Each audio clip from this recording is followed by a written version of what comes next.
Hello students, welcome to Global Online. This is Ankita Sood. So barriers in effective communication एक ऐसा topic है जहां से as it is previous year question बार बार paper में पूछे जाते हैं।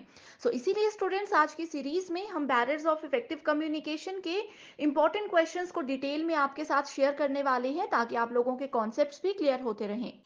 स्टूडेंट्स पेपर वन प्रिपरेशन के लिए एक कंप्लीट कोर्स हम लेकर आए हैं जहां पर आपको डेली लाइव लेक्चर्स के साथ पेपर से पहले पूरा सिलेबस तो कवर करवाया ही जाएगा। साथ ही प्रीवियस ईयर क्वेश्चंस 2018 से लेकर के 2024 तक के भी कंप्लीट करवाए जाएंगे।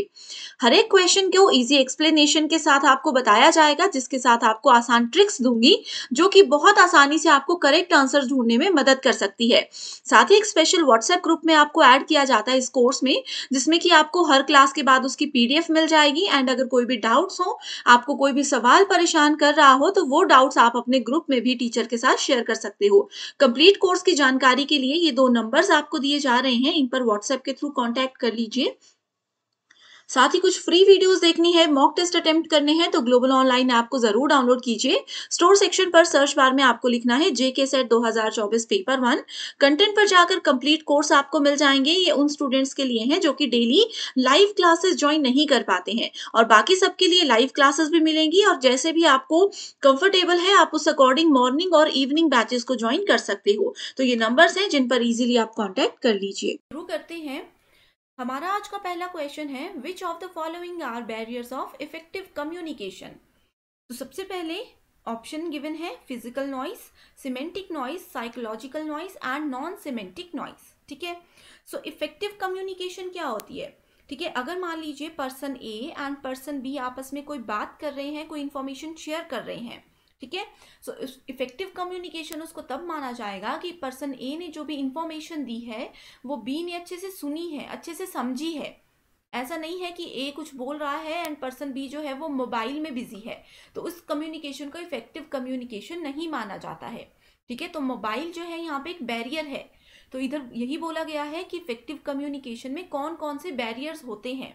ठीक है, तो पहले बात करते हैं फिजिकल नॉइज की। सो फिजिकल नॉइज जो होती है ये होते हैं हमारे पास एक्सटर्नल नॉइज। ठीक है, इसको एक्सटर्नल नॉइज बोला जाता है, जैसे कि हमारे आसपास का शोर, एनवायरमेंट में जितने पशु पक्षी होते हैं उनका शोर। ठीक है, इसके अलावा हमारे नेबर्स हैं, मान लीजिए वहाँ पे उनका आवाज़ बहुत ज़्यादा आती है।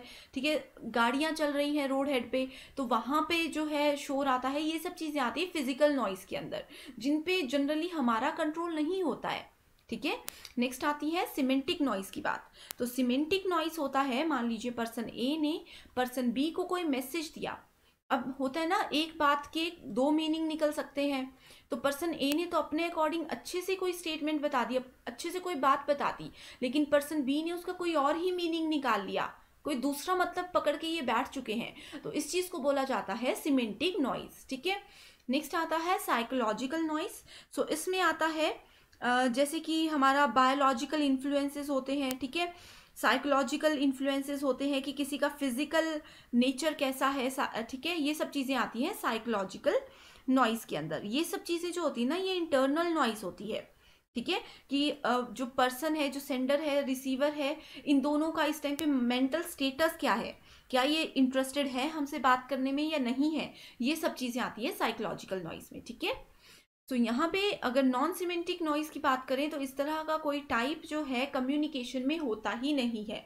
तो ऑप्शन नंबर 4 जहाँ पे है, उन ऑप्शंस को हम पहले ही जो है एलिमिनेट कर सकते हैं। ठीक है, सो यहाँ पे बाकी के 3 ऑप्शंस जो है वो राइट आंसर है, that is option number 1, 2 and 3। ठीक है, सो राइट आंसर है हमारे पास ऑप्शन नंबर 2।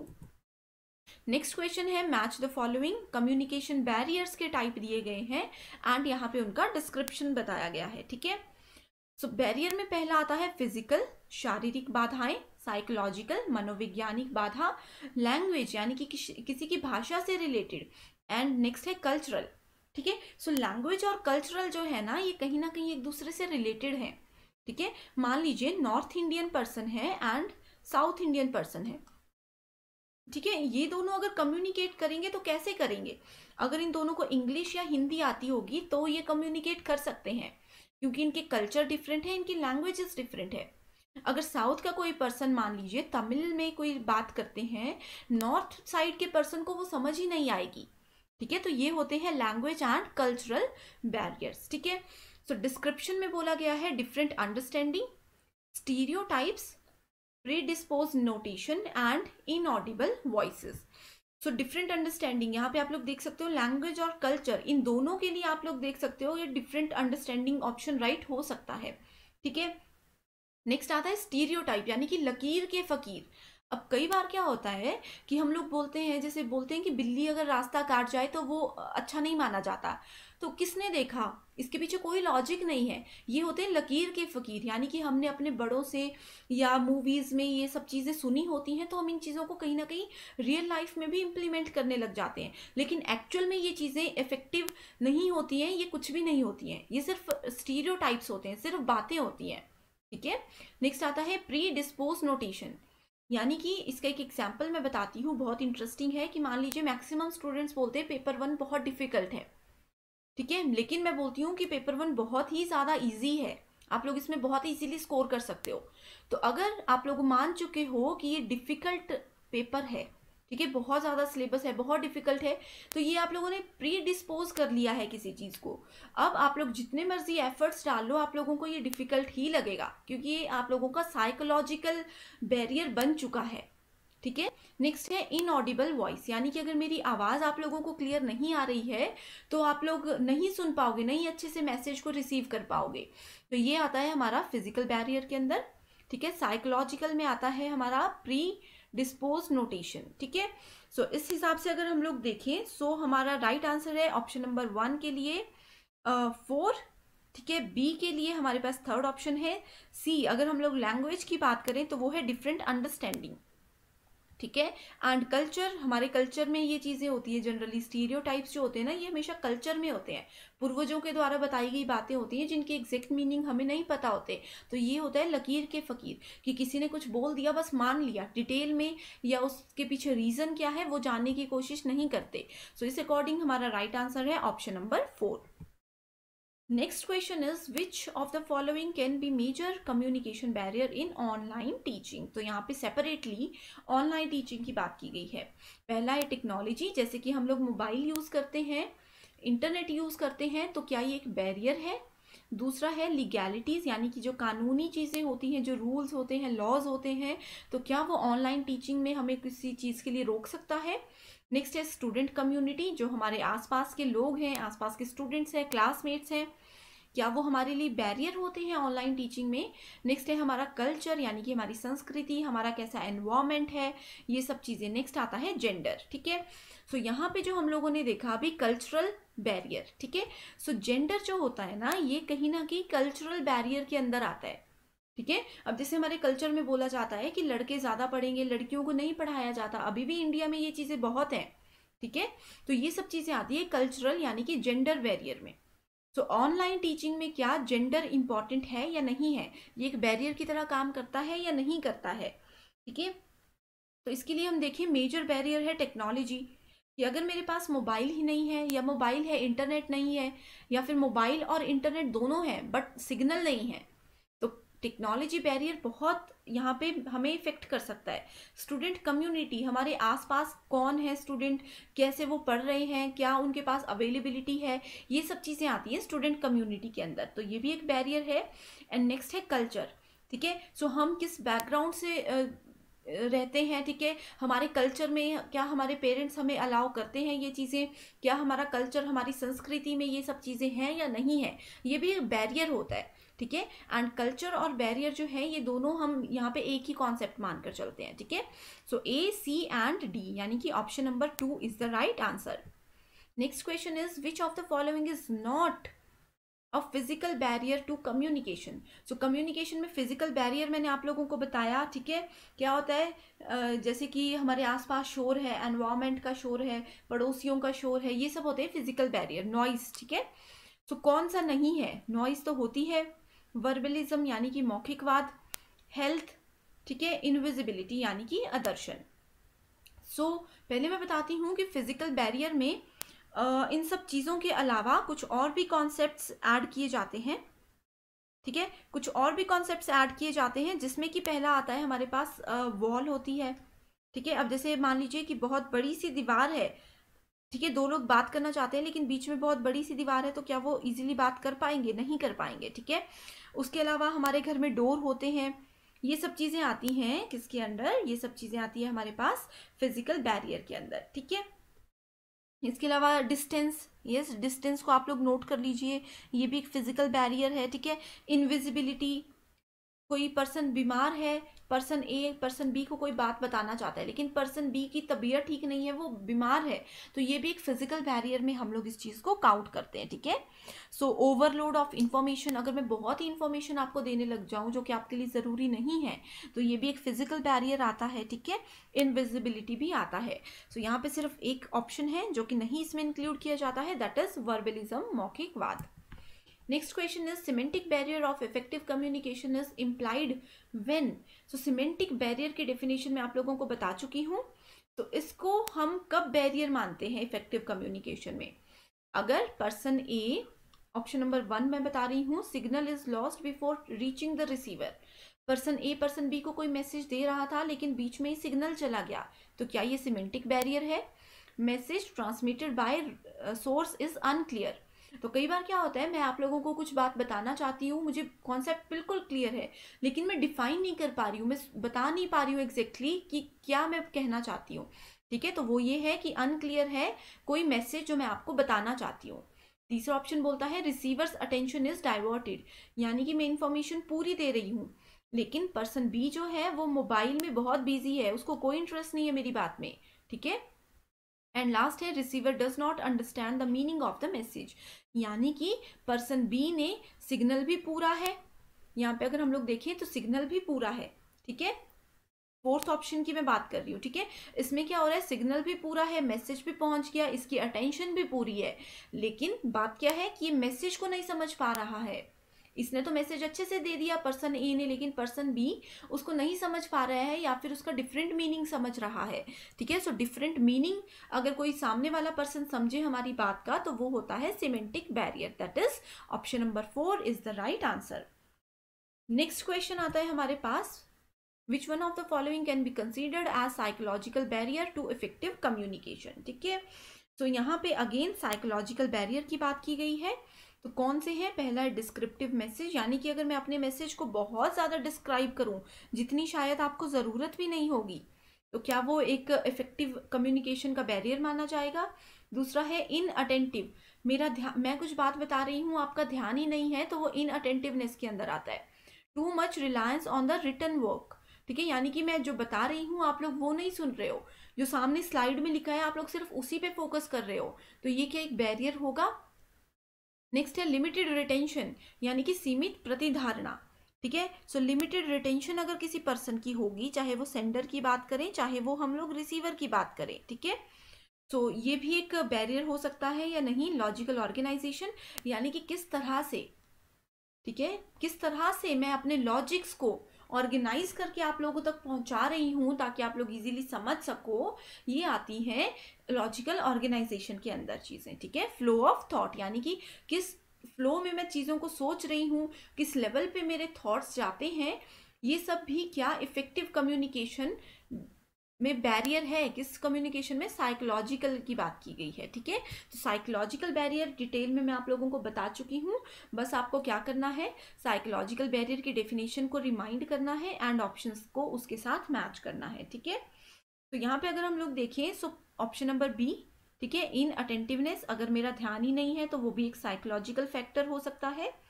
अगर मैं सिर्फ रिटन फैक्टर पे फोकस करूं, जो मैं बोल रही हूँ वो ना सुनूं, ये भी फैक्टर हो सकता है, एंड लिमिटेड रिटेंशन भी एक फैक्टर हो सकता है। ठीक है, सो यहाँ पे option number 2 that is B, C and D is the right answer. Next question is match the following communication barrier and description. ठीक है, semantic barrier, psychological, personal and physical barrier. So यहाँ पे option दिए गए हैं, lack of physical clarity in channel, faulty message, poor retention या फिर lack of time. तो ये क्वेश्चन भी एक ऐसा क्वेश्चन है जो कि मैं अभी अभी आप लोगों के साथ डिस्कस कर चुकी हूँ। ठीक है, एंड अगर आप लोगों ने ये चीज़ें सुनी होंगी ना, तो एग्जाम में आप लोग बहुत इजीली सॉल्व कर सकते हो। एग्जाम में क्या आप लोग अभी भी बहुत इजीली सॉल्व कर सकते हो, एंड ऐप पे जाकर के भी उसको इवेल्युएट कर सकते हो। ठीक है, सो लैक ऑफ टाइम, अगर हम लोग यहाँ पे फिजिकल बैरियर की अगर हम लोग बात करें, सो फिजिकल बैरियर में क्या होता है, फॉल्टी मैसेजेस होते हैं या फिर लैक ऑफ फिजिकल क्लैरिटी होती है। तो यहाँ पे आते हैं हमारे पास सबसे पहले अगर सिमेंटिक की बात करें, सिमेंटिक होता है उसका कॉन्सेप्ट जो है वो दूसरा पर्सन नहीं समझ पा रहा है, यानी कि फॉल्टी मैसेज है, डबल मीनिंग वाला मैसेज है, एक ही बात की, एक ही किसी टॉपिक के दो मीनिंग हो सकते हैं, उस तरह का मैसेज है, ठीक है। दूसरा आता है हमारे पास साइकोलॉजिकल, यानी कि पुअर रिटेंशन, पर्सन का ध्यान ही नहीं है, ठीक है। नेक्स्ट आता है पर्सनल। सो पर्सनल को अगर हम लोग रिलेट करें, लैक ऑफ टाइम, कि मेरे पास टाइम ही नहीं है तो मैं कैसे आपकी बात सुनूंगी।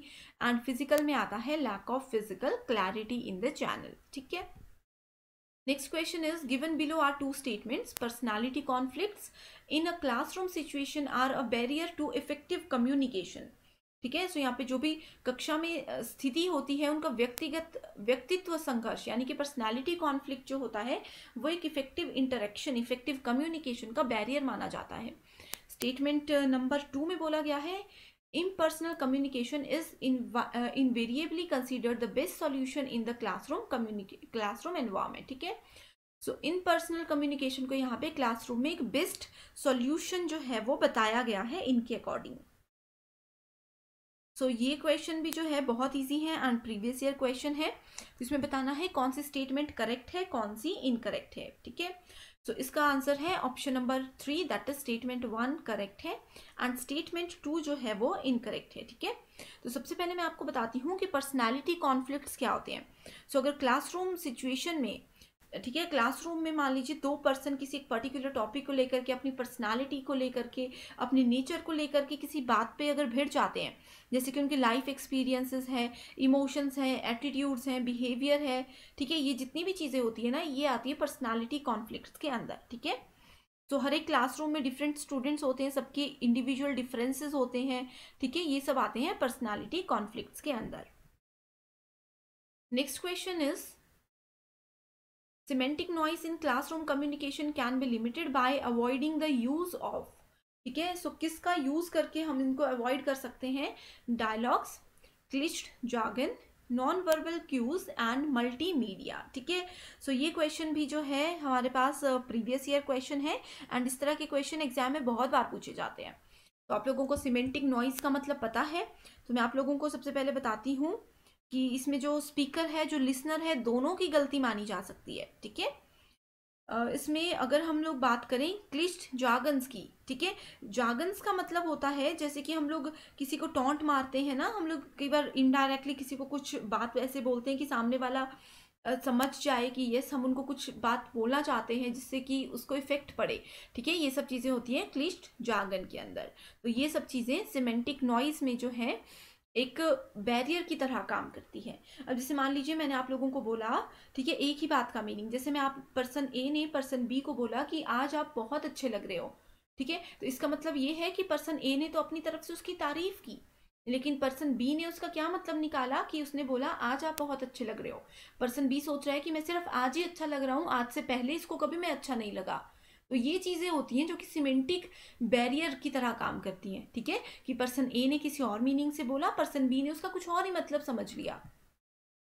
सो हमारा आज का लास्ट क्वेश्चन है, language barrier in communication exist due to. So language में बैरियर क्यों होता है, ठीक है। So the difference in the sender recognition vocabulary and the receiver's user vocabulary. So ये ऑप्शंस में ज़्यादा डिटेल में नहीं जाना है, मैं डायरेक्टली आंसर बताती हूँ, ठीक है। सो लैंग्वेज बैरियर क्या होता है, अगर डिफरेंस होता है सेंडर की वोकैबुलरी में एंड रिसीवर उसके समझ कैसे पा रहा है, ठीक है। अब जैसे पर्सन ए है एंड पर्सन बी है, पर्सन ए ने अपनी वोकैबुलरी के अकॉर्डिंग, यानी कि तमिल लैंग्वेज में कोई मैसेज तो दे दिया, उन्होंने तो अपने एंड पे बिल्कुल ठीक बोल दिया होगा जो भी बोलना होगा, ठीक है, लेकिन पर्सन बी जो है वो अपनी वोकैबुलरी के अकॉर्डिंग उस चीज़ को रिकॉग्नाइज करने में अनेबल रहा, वो उस चीज़ को नहीं समझ पाया क्योंकि वो उनकी लैंग्वेज ही नहीं है, ठीक है, वो तमिल समझते नहीं, तमिल में उनको ABC भी नहीं पता, that is called language barrier, ठीक है। सो ये थे हमारे आज के 10 क्वेश्चंस जो कि बहुत ही ज़्यादा इंपॉर्टेंट एंड एक्सपेक्टेड क्वेश्चंस हैं। एंड अब मैं आपको देती हूँ एक question that is for exercise. इस क्वेश्चन का आंसर आप लोगों को मुझे कमेंट सेक्शन में बताना है। एंड इसके अलावा जो बाकी के वीकली इवेल्युएशन टेस्ट होंगे वो वेडनेसडे को इवनिंग में आप लोगों को हमारे ऐप में मिल जाएंगे, ठीक है। एंड ऐप का लिंक डिस्क्रिप्शन बॉक्स में अवेलेबल है।